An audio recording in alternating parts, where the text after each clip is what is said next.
اما بعد الرحمن علم القرآن خلق الانسان علمہ البیان۔ السلام علیکم ورحمۃ اللہ وبرکاتہ۔ ہماری گفتگو سورہ رحمان کی فضیلت کے متعلق رہے گی اس جمعے۔ سورہ رحمان کی عظمت بہت زیادہ ہے، اس لیے میں نے اس کو آج کے خطبے میں بیان کیا ہے۔ نہیں تو پورے قرآن ہی کی عظمت بہت زیادہ ہے، ہر سورے کی اپنی اپنی فضیلت ہے، عظمت ہے، اہمیت ہے۔ لیکن سورہ رحمان کی برکت یہ ہے کہ انسان ہر شے سے محفوظ رہتا ہے، یعنی ہر شر سے جو ہے، ہر نقصان سے، ہر بدی سے محفوظ رہتا ہے۔ اگر دیکھا جائے تو رحمان مکی سورہ ہے، اور اس سورے کی عظمت اور فضیلت میں بہت زیادہ روایات نقل ہوئی ہیں۔ کتاب المجمع البیان میں ہے کہ جو شخص رات کو سورہ رحمان کی تلاوت کرتا ہے، جیسے سورہ واقعہ کے لیے، کہ سورہ واقعہ جو ہے جس کے لیے بہت فائدہ مند ہے، اس کی برکت ہوتی ہے۔ اور بعض روایتوں میں یہ ہے کہ سورہ واقعہ کی تلاوت اگر کی جائے تو انسان بھوکا نہیں مر سکتا، یہ فاقے کی نوبت نہیں آئے گی اس کو۔ تو سورہ رحمان کی جو شخص رات کی تلاوت کرتا ہے تو اللہ تعالیٰ اس کی حفاظت کے 2 فرشتے معین کرتا ہے تاکہ صبح تک اس کی حفاظت کریں، اور اگر صبح کو پڑھے سورہ رحمان انسان تو اس کی حفاظت کے لیے 2 فرشتے معین کرتا ہے تاکہ رات تک اس کی حفاظت کرے، یہ ملتا ہے۔ اور نبی اکرم حضرت محمد مصطفیٰ صلی اللہ علیہ وآلہ وسلم کا قول ہے کہ انسانوں کی نسبت جنات اس سورے کو بڑی توجہ کے ساتھ، بڑی شوق سے سنتے ہیں، اور جب اس آیت پہ آتے ہیں فَبِأَيِّ آلَاءِ رَبِّكُمَا تُكَذِّبَانِ، تو جنات کہتے ہیں بے شک کہ ہم تیری کسی بھی نعمت کو نہیں جھٹلا سکتے ہیں۔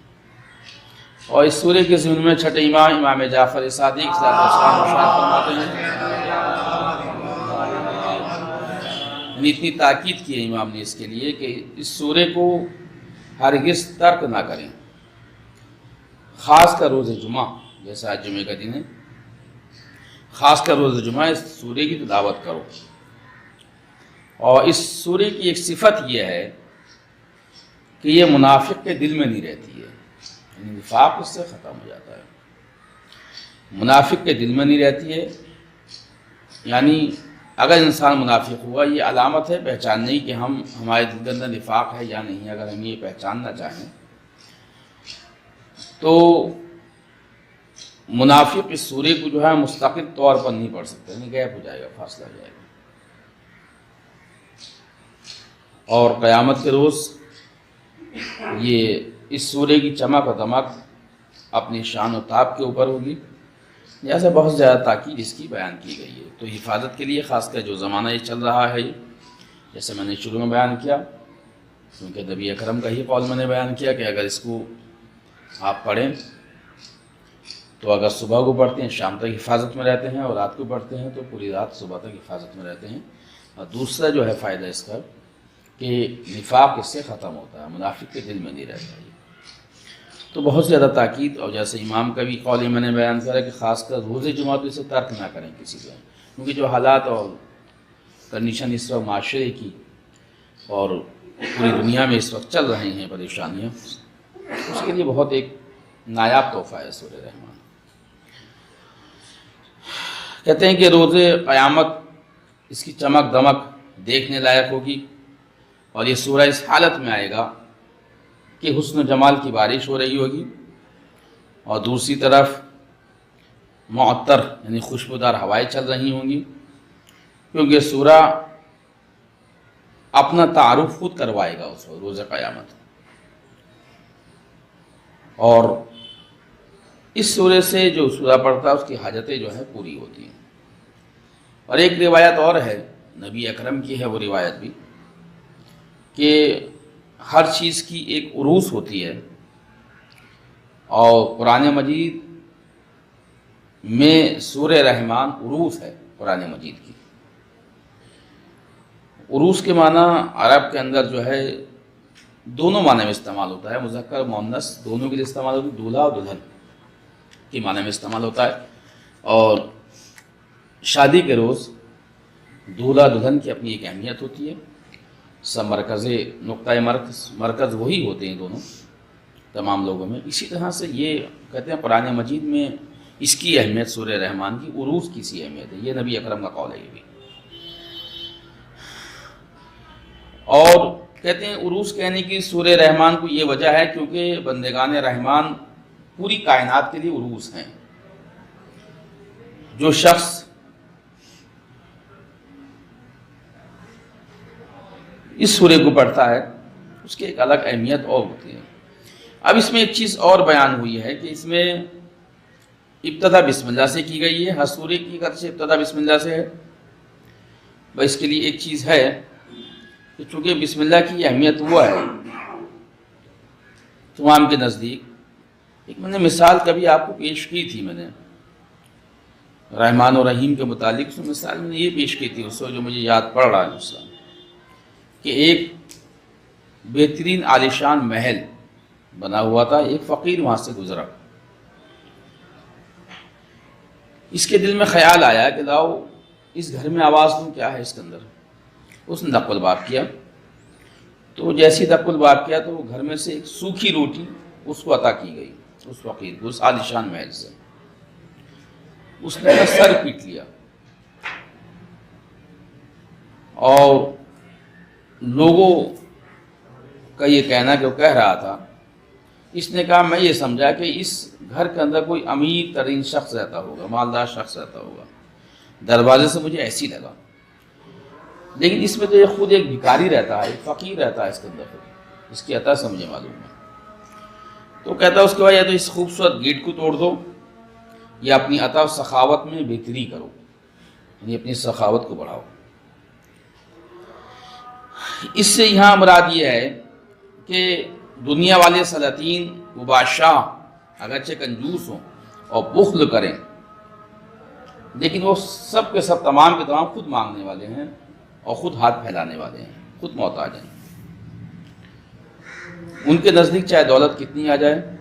لیکن وہ ختم ہو جانے والی ہے، لیکن خداوند عالم کریموں کا کریم ہے، اور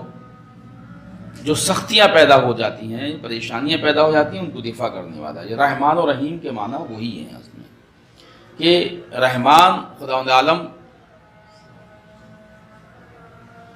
دنیا میں رحمان ہے، سب کے لیے برابر ہے، جیسے میں ایک واقعہ اور کوٹ کروں گا اس کے اندر ابھی، اور رحیم کے مخصوص ہے یعنی آخرت کے لیے، مومنین کے لیے مخصوص۔ رحمان کرنا سب کے بس سخی برابر کرنا، سخاوت کرنا سب کے اوپر، یہ اس سورہ کی ایک اہمیت ہے، ایک عظمت ہے اس کی، اس سورہ کی جو ہے۔ اور اس میں امام رضا علیہ الصلوۃ والسلام ارشاد فرماتے ہیں کہ اگرچہ جو بسم اللہ شروع کی گئی ہے تمام سوروں کے اندر، بسم اللہ ایک اسم اعظم ہے، اور جب خود ایک چیز اسم اعظم سے شروع کرتے ہیں تو ساری گرہ یعنی مشکلات کی کھل جاتی ہیں، وہ حل ہو جاتی ہیں۔ دوسری یہ کہ آغاز میں اس سورے کو جو رحمان سے شروع کیا گیا، جیسے میں نے کہا رحمان سب کے لیے برابر ہے دنیا کے اندر، تو امام فرماتے ہیں رحمان کے معنی بیان کرتے ہیں، امام کہتے ہیں خدا عالم کی وسیع اور عمومی رحمت، نہیں بہت زیادہ وسیع جس کا شمار ہی نہیں کیا جا سکتا ہے۔ خدا عالم کی وسیع اور عمومی رحمت کی وجہ سے اس کا نام رحمان ہے۔ خدا کے علاوہ کسی کو رحمان نہیں کہہ سکتے ہم، یہ خدا کی ذات ایسی، اسے رحمان کے القاب سے نوازا جا سکتا ہے، ورنہ کیونکہ خدا عالم کی رحمانیت اس درجے تک ہے اور وسعت اس درجے تک ہے کہ وہ تمام کائنات کو اپنی رحمانیت کے اندر لپیٹے ہوئے ہیں۔ امام یہاں مثال دیتے ہیں یہاں پر کہ امام نے مفضل سے ایک مثال بیان کری کہ اس کی وسیع رحمت کی مثال امام کہتے ہیں اس مفضل سے، صحابی سے، کہتے ہیں تم نے دیکھا کہ خربوزہ اور تربوز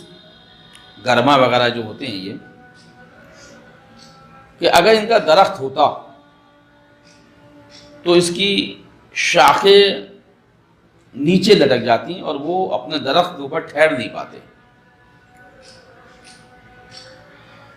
اور اس کی شاخیں، اس کی ٹہنیاں اس کا تربوز اور خربوزے کا وزن برداشت نہیں کر سکتی تھی۔ تو اس کی بابرکت ذات نے، یعنی خدا عالم کی رحمان کی بابرکت ذات نے اس کو کھیتوں میں سلا دیا، اور زمین جو ہے ایک مہربان ماں کے مانند جو ہے ان کو پالتی ہے۔ جبکہ نہ کوئی بھی چیز آپ زمین میں ڈال دیں، دانہ ڈال دیں، تو دانہ جو ہے گندم یا ابھی آپ نے دیکھا یہاں، چونکہ کبھی آپ نے دیکھا ہوگا کہ اگر اس کا بینگن یا کسی چیز کا پھل جو اوپر کو جاتا ہے، اگر وہ زمین سے ٹچ ہو جائے نا تو گل جاتا ہے، وہ یعنی سڑ جاتا ہے زمین سے ٹچ ہوتے ہی۔ ہمیں دیکھا مشاہدہ کیا، آپ بھی کا مشاہدہ کرنا، کوئی پیڑ اوپر جا رہا ہو اور وہ زمین سے ٹچ ہو جائے مٹی کے اندر تو وہ گل جاتا ہے وہ۔ لیکن یہ خربوز، یہی تربوزہ، یہ زمین میں پڑے رہتے ہیں، یہ تو نہیں گلتے، کھیرا یہ نہیں گلتے، بلکہ بیل چلتی ہے اس کی زمین کے اندر۔ تو کہتے ہیں مہربان ماں کی طرح سے، مہربان ماں کی مثال امام نے دی ہے یہاں پہ کہ مہربان ماں کی طرح سے زمین اسے پالتی ہے۔ ماں کس طرح سے بچے کو پالتی ہے، یعنی ذرا سی اسے تکلیف اور ذرا سی پریشانی اس کے لیے برداشت نہیں کر سکتی وہ۔ تو کہتے ہیں خدا عالم کی رحمت واسعہ تو ہے کہ مثلاً جتنے جو ہے اگر اس کی شاخیں بڑی ہو جاتی تو اس کی شاخیں رک ہی نہیں سکتی تھی، بلکہ انہیں زمین پہ پھیلا دیا ان کو، اور زمین کس طرح سے اس کو پال رہی کہ نقصان نہیں پہنچتا اسے۔ تو کہتے ہیں مہربان ماں کی مانند جو ہے اس کو پالتی ہے۔ یہ کہتے ہیں رحمت خدا نہیں تو کیا ہے۔ اور پھلوں، اور اس نے موسموں کا خیال رکھا، کہیں میں خطبہ دوبارہ شروع کروں گا اس کا، میں یہ باہر کا موسم بھی آ رہا، اس میں کہ پھلوں اور موسموں کا ایسا خیال رکھا اس نے کہ ہر موسم کے اندر الگ الگ پھل اس نے معین کیے۔ کبھی یہ نہیں ہو کہ گرمی کا پھل آپ کو جو ہے سردی میں پیڑ پہ نظر آ جائے، وہ الگ بات ہے، اسٹوریج آپ کر لیں اس کو اگر، اور سردیوں والے فروٹ جو ہیں آپ کو پیڑوں کے اوپر گرمی میں نظر آ جائیں، تو اس نے ہر چیز کے لیے ایک وقت معین کیا ہے تاکہ اس کا اسی انداز سے لطف لیا جا سکے، اس کو جو ہے استعمال کیا جا سکے۔ کہتے ہیں یہ ایک بہترین مثال ہے خداوند عالم کی رحمت واسعہ کی۔ اس کے بعد کہتے ہیں کہ ہم نے یہ دیکھا ہے کہ اے مفضل، تم نے دیکھا ہے کبھی کہ اگر پیڑ کے سامنے اگر کوئی رکاوٹ پیدا ہو جائے تو پیڑ اپنا راستہ بدل دیتا ہے، یعنی کہ اگر سورج کی کرنیں اگر پیڑ کے اوپر نہ پڑ رہی ہوں تو پیڑ اپنا راستہ بدل دیتا ہے، پیڑ مڑ جاتا ہے۔ کہتے ہیں یہ عقل و شعور، یہ صلاحیت پیڑ کے اندر کس نے پیدا کی، اسے کس نے بتایا کہ تمہیں روشنی کی تمہیں ضرورت ہے، سورج کی تمہیں ضرورت ہے، تاکہ وہ اپنا راستہ بدل دیتا ہے۔ کہ رحمت واسعہ تو ہے خداوند عالم کی ہے کہ اس نے اس طرح سے اسے الہام کیا ہے ہمارے لیے تاکہ اس کی نشو و نما رکنے نہ پائے اور اپنا راستہ خود معین کر لے۔ تو بہت سی مثالیں امام نے وہاں پر بیان کری۔ اس طرح سے ایک جانوروں کی طب کے بارے میں امام نے بیان کرا، یہ رحمان کے متعلق سورہ رحمان کی تشریح کے اندر، کہ حیوانات اگر مریض ہوتے ہیں تو ان کو اور علاج کرنے والا ان کا ہوتا ہے کہ اپنے علاج خود کر لیتے ہیں وہ۔ جیسے ایک دو مثالیں امام نے وہاں بیان کی، شیر اپنا علاج خود کرتا پودینے کے ذریعے، یا مثلاً جو بلی کے لیے کہا کہ اگر اس کا دل کا عارضہ اسے اگر ہو جائے تو مخصوص قسم کی گھاس ہوتی ہے وہ اسے کھا لیتی ہے تو دل کا عارضہ ختم ہو جاتا ہے۔ یہ اسے کس نے بتایا یہ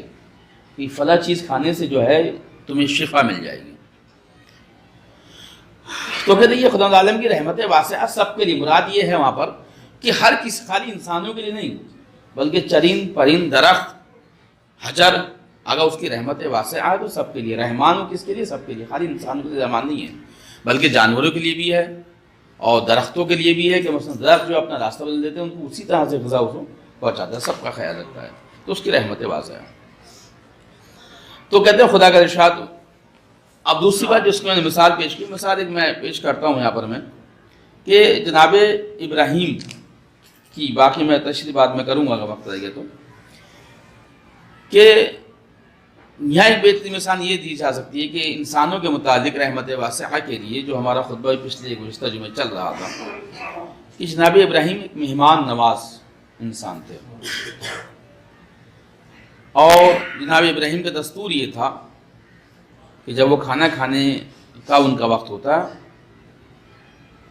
تو آپ جو ہے گیٹ پہ کھڑے ہو جاتے، باہر کھڑے ہو جاتے اور مسافروں کو کھانے کی دعوت دیتے، آپ لوگوں کو بلاتے، چاہتے کوئی مسئلہ جو میرے ساتھ کھانا ہے، اکیلے کبھی کھانا نہیں کھاتے تھے۔ اتفاق سے ایک دن غیر مسلم آیا، غیر مسلم سے مراد جو خدا کو نہیں مانتا تھا۔ جناب ابراہیم نے اس کو بٹھایا، کہا بسم اللہ پڑھو کھانا کھاؤ۔ تو کہتا میں تو خدا کو نہیں مانتا تمہارے، میں تو اس کا نام نہیں لوں گا۔ جناب ابراہیم نے کہا تو کتنا بدبخت انسان ہے کہ جس نے تجھے رزق دیا ہے، جو ہمیں رزق دے رہا ہے، تو اس کا شکر ادا نہیں کرتا، بسم اللہ نہیں کرتا، اس کا نام شروع نہیں کرتا کھانے سے، لہٰذا میں تجھے کیسے کھانے کو واپس چلا گیا ہوں۔ وحی الہی، رحمت واسعہ، وحی الہی ہوئی کہ اے ابراہیم ہم نے اسے 60 سال بعض روایتوں بعض میں 70 سال ہے کہ ہم نے اسے 70 سال، مثلا ایگزامپل 70 سال ہم نے اس کو رزق دیا اور ہم نے کبھی اس سے اس چیز کا مطالبہ نہیں کیا، تم نے ایک روز میں تم نے اسے دینے کے لیے کہا تو ایک روز بھی تم سے اسے رزق نہیں کھلایا گیا اور تم نے اسے واپس بھیج دیا۔ جناب ابراہیم پشیمان ہوئے کہ میں نے اسے کیوں دسترخوان سے اسے اٹھا دیا۔ ابراہیم واپس آئے اور واپس آنے کے بعد کہا تم میرے ساتھ چلو، بلا کے لائے اسے، کہا تم نے بھی تو مجھے واپس کر دیا تھا، کہا میں بسم اللہ نہیں پڑھوں گا، میں تمہارے خدا کو نہیں مانتا ہوں میں، کہا ٹھیک ہے تم ایسے شروع کرو، اللہ کا نام مت لو۔ تو کہتا تم نے مجھے واپس کیا تھا ابھی اور تم مجھے خود واپس بلا کے لائے، اس کی وجہ کیا ہے؟ تو کہتے ہیں چونکہ خداوند عالم میرا خدا اتنا رحمان و رحیم ہے کہ اسے یہ گوارا نہیں ہوا کہ میرے دسترخوان سے تم واپس چلے آؤ، اس کا نام نہ لو بھلی یہ اسے گوارا ہے، لیکن بھوکا اٹھانا اسے گوارا نہیں ہوا۔ تو ہم اگر شکر خدا نہیں کرتے ہیں تو خدا ہمیں کبھی بھوکا نہیں مارتا ہے۔ میں نے کہا یہ ہماری اعلیٰ ظرفی ہے، ہم اشرف المخلوقات ہیں، اگر ہم شکر خدا کرتے ہیں تو ہم اس معیار پہ کھڑے اترتے ہیں۔ بہت سے افراد کو ہم دیکھتے ہیں کہ مثلا جو ہے ہم خود کہتے ہیں صاحب کتنی دولت ان کے پاس ہے، شکر بھی نہیں کرتے وہ خداوند عالم کا، تو اس کی وجہ ہے، اس کی وجہ رحمان ہونا ہے۔ اگر خدا کی ایک صفت رحمان نہیں ہوتی تو شاید میں نے کہا رحیم جو صفت مخصوص ہے وہ آخرت سے مخصوص ہے، وہ مومنین کے لیے، لیکن رحمان کا تعلق جو ہے سب کے لیے۔ تو بلکہ کیا خداوند عالم جو کریم ہے میرے لیے، اور اس نے یہ برداشت نہیں کیا کہ مثلا تم اس کے دسترخوان سے بھوکے جاؤ۔ اس کے بعد کہتے ہیں رحمان یہ ایک ایسی صفت ہے کہ خداوند عالم دشمن ہو یا دوست ہو سب کو وہ عطا کرتا ہے۔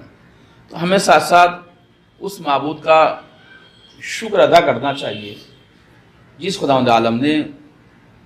ہمیں جو ہے اتنی بڑی نعمتیں دینے کے بعد اور اس نے ہم سے کسی چیز کا مطالبہ نہیں کیا، جس نے ہمیں یہ احساس ہو جائے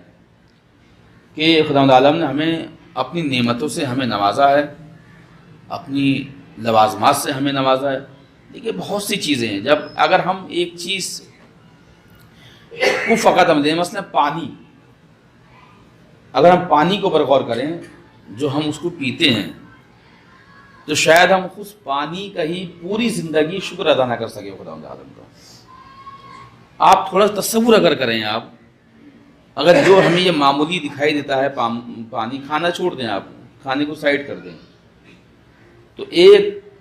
شاید ایک دن ہم بغیر پانی کے، پیاس کے بغیر زندگی نہ گزار سکیں۔ شاید سردی کا وقت ہے ابھی ہم 2 گھنٹے 4 گھنٹے پانی نہ پئیں، یہ تو بات ہے پیاس کی۔ لیکن اگر پانی لطیف شے اگر نہ ہوتی ہے اس طرح سے تو ہماری کثافت، گندگی، بدبو ہماری کیسے دور ہوتی ہے ہماری، تو کیا حال ہمارا ہوتا ہے۔ یہ خداوند عالم کی یہ نعمت نہیں ہے تو اور کیا ہے ہمارے لیے کہ اس نے ایسی چیز ہمیں مہیا کی اور ایسی چیز اس نے عطا کر دی کہ اگر خالی پانی کے لیے اگر ہم خدا کا شکر ادا کرتے ہیں پوری زندگی، یہ تمام چیزیں چھوڑیں کہ اس نے آنکھیں دی ہیں، دل دیے، دماغ دیا، ہمیں یہ صلاحیت ہے تمام کی تمام سوچنے سمجھنے کی عقل و شعور اس نے ہمیں دیا، اگر اس کو ہم بالائے طاق رکھ دیں خالی، اور خالی پانی کو غور کریں فقط ہم کہ پانی ایسی نعمت اس نے ہمیں ایسی نواز دی جس کی وجہ سے ہم ایک دوسرے قریب بھی ہیں، ایک دوسرے قریب جانے کے ہم ورنہ اگر پانی نہ ہوتا تو شاید ہم کسی ایک دوسرے کے پاس بیٹھ بھی نہیں سکتے تھے، کتنا کثیف، کتنی گندگی ہوتی ہے ہمارے پاس اور خود پیاس کا ایک۔ تو ہمیں ان چھوٹی چھوٹی نعمتوں کا ہمارے اوپر، ہمیں اگر ہم دیکھیں معاشرے کے اندر تو اس کی نعمتیں پھیلی ہوئی ہیں، بہت رحمت واسعات کی۔ اگر ایک فروٹ، ایک جو پھل ہم سیب ہم کھاتے ہیں، اگر ہم ایک ہی جگہ یعنی ایک ہی اس میں کیاری میں جو ہے ایک سیب کا پیڑ لگا ہوا ہے، ایک امرود کا پیڑ لگا ہوا ہے، کبھی آپ نے کبھی دیکھا کہ امرود کے پیڑ پہ